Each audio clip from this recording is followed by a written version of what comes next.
Hello दोस्तों, बहुत बहुत स्वागत है आप सभी को आज के इस नए वीडियो के अंदर। तो चलिए आज हम लोग जानेंगे धन विधेयक के बारे में, यानी कि मनी बिल के बारे में कि ये क्या होता है, इसकी क्या प्रक्रिया होती है, इन्हीं सब के विषय में हम लोग आज जानेंगे। तो आइए पहले जानते हैं कि ये होता क्या है धन विधेयक। धन विधेयक जो होता है वह जो धन से संबंधित, यानी कि जो पैसे से संबंधित हो, ऋण से संबंधित कारोबार हो सरकार के द्वारा कोई, तो इस तरह के प्रावधान को क्या बोलेंगे, धन विधेयक बोलेंगे। आइए जानते हैं इसके बारे में कहाँ कहा गया, हमारे संविधान में जो बात की गई है वो धन विधेयक के बारे में कहाँ की गई है वही जानते हैं। एक वह दो आर्टिकल है, एक आर्टिकल 109 और एक आर्टिकल 110। जैसा कि आर्टिकल 109 में इसकी प्रक्रिया के बारे में बात की गई है। क्या प्रक्रिया के बारे में, और आर्टिकल 110 इसको परिभाषित किया गया है आर्टिकल 110 में धन विधेयक को।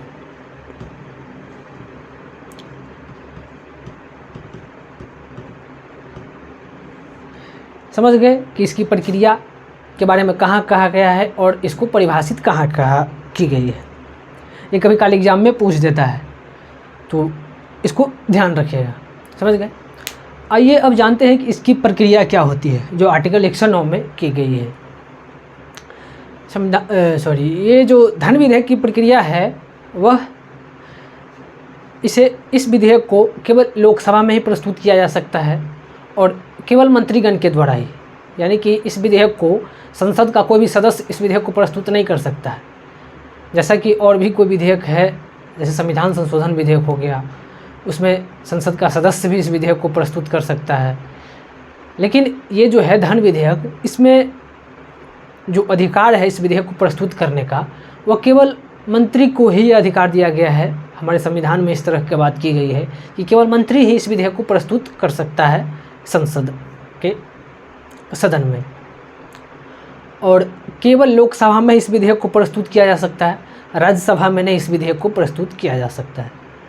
यानी कि इस विधेयक को जो प्रस्तुत किया जाएगा वह केवल लोकसभा में ही, राज्यसभा में नहीं। लेकिन इस विधेयक को कानून बनने के लिए दोनों सदनों से पास होना पड़ेगा।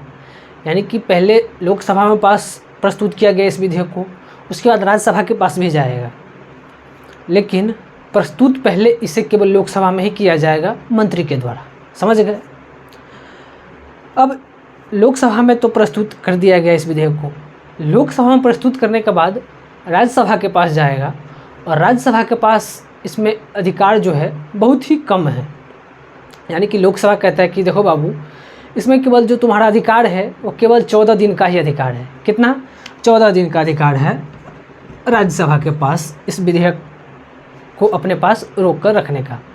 यानी कि सहमति राज्यसभा की भी मतलब ज़रूरी पड़ता है सहमति के लिए, तो केवल 14 दिन तक ही राज्यसभा इस विधेयक को रोक के रख सकता है, देख सकता है, चेक कर सकता है कि इसमें क्या है नहीं है, अपना राय भी दे सकता है उस विधेयक पर कि आप कुछ अलग से कुछ ये भी जोड़ लीजिए, या फिर जो भी प्रावधान आप कर रहे हैं उसको सुधार कर लीजिए। तो उस बात को मानना या ना मानना लोकसभा के ऊपर डिपेंड करता है, लोकसभा के ऊपर निर्भर करता है कि राज्यसभा के बातों को माने या ना माने। मान भी सकती है या फिर नहीं भी मान सकती है।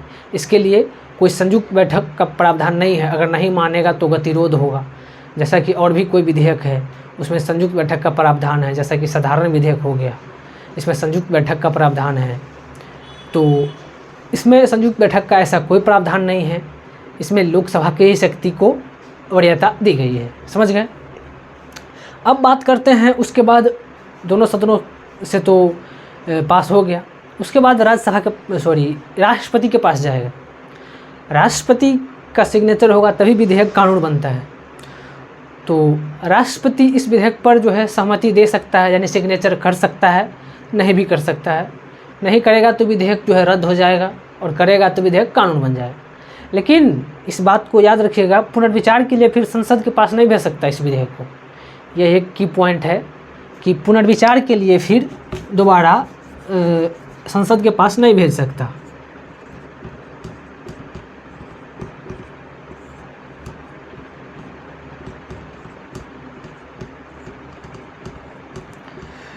पुनर्विचार के लिए संसद के पास नहीं भेज सकता। जो भी है राष्ट्रपति सहमति देगी नहीं देगी वो राष्ट्रपति की ओर निर्भर करता है। समझ गए? तो ये थी हमारी धन विधेयक।